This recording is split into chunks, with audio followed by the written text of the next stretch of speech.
এই যে দেখেন তো কি পাতা এগুলো, এগুলো টক পাতা। সবাই টক পাতা বলে চেনে, আমরা বলি চুপড়ির পাতা। এই চুপড়ি গাছগুলো এখন হয়, এর আবার লাল লাল ফল হয়, সেই ফলগুলো দিয়ে সবাই না জেলি করে খায়। এখন এই বর্ষাকালে এই চুপড়ি গাছগুলো হবে, আর এখন এই পাতাটা খাওয়া যাবে, এরপরে আর খাওয়া যাবে না।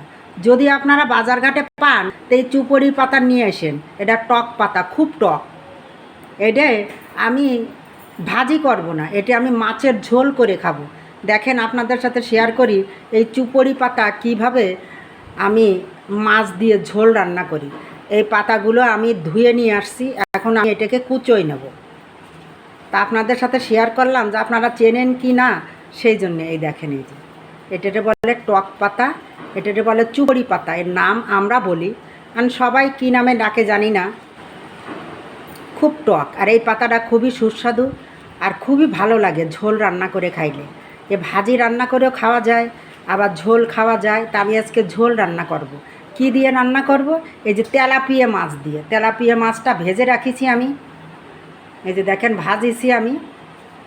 এখন আমি এই পাতাটাকে কুচোই নিয়ে আসি, এখন দেখাচ্ছি যে কিভাবে আমি তেলাপিয়া মাছ দিয়ে এই চুপড়ি পাতা, টক পাতা রান্না করি, আপনাদের সাথে একটু শেয়ার করি।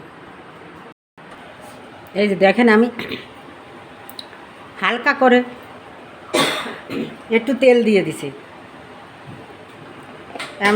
এখন আমি এতটুকু পেঁয়াজ দিয়ে দেবো ওর ভিতরে। অল্প একটু পেঁয়াজ আছে কাটা, আর নেই। এই সবটুখানি একটা পেঁয়াজের মতনই কাটা, বেশি না, অল্প।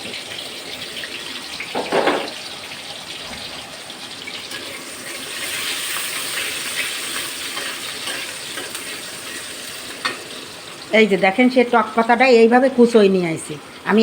এটাকে আমি এখন মাছ দিয়ে ঝোল রান্না করব। দেখেন আমি কিভাবে ঝোল রান্না করি।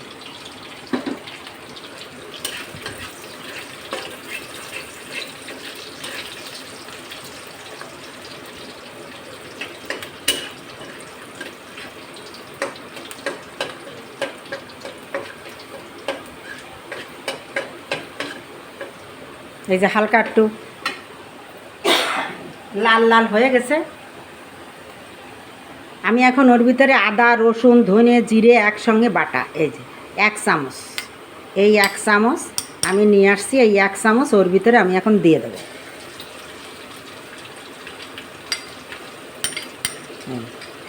যেতটুকু ছিল দিয়ে দিলাম। হালকা তো মশলা দিতেই হবে, না দিলে ঝোলটা কিভাবে রান্না করব। তো ঝোলটা রান্না করতে, যখন আমি ঝোল রান্না করব তখন আমার একটু মশলা দিতেই হবে। আদা রসুন বাটা, ধনে জিরে একসঙ্গে দিতে হবে, মাপ মতন, যতটুকু তরকারি সেইভাবে।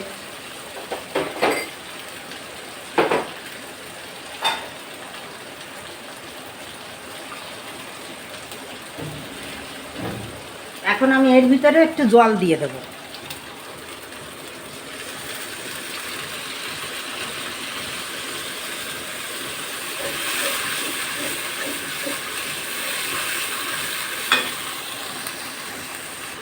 এই যে দেখেন একটু নাড়ায় ছাড়াইয়ে এর ভিতরে যে যে মশলা লাগে সেই মশলাগুলো আমি এখন দিয়ে দেবো। আমি স্বাদ মতো লবণ দেব,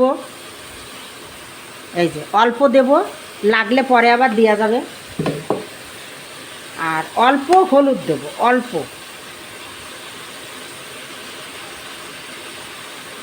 এই যে অল্প একটু হলুদ দেব, তরকারি তো অল্প, একটু শুকনো চালের গুঁড়ো দেব, এই যে অল্প একটু। এগুলো দিতে হবে, নইলে স্বাদ হবে না, এই তরকারিটা মজা লাগবে না। যেহেতু মাছ দিয়ে রান্না করতেছি আমি, আর এর ভিতরে দেব 2টো কাঁচামরিচ।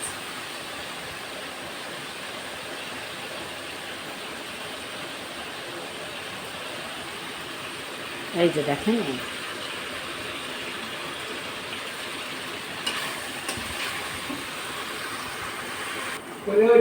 এই যে দেখেন এর ভিতরে আমি এখন এই শাকটা দিয়ে দেবো। শাকটা দিয়ে একটু নাড়ায় চাড়াইয়ে এর ভিতরে আমি এখন জল দিয়ে দেবো। জলটা দিয়ে দেব মাপ মতন, তারপরে জলটা উতরানোর পরে মাছটা দিয়ে দেবো।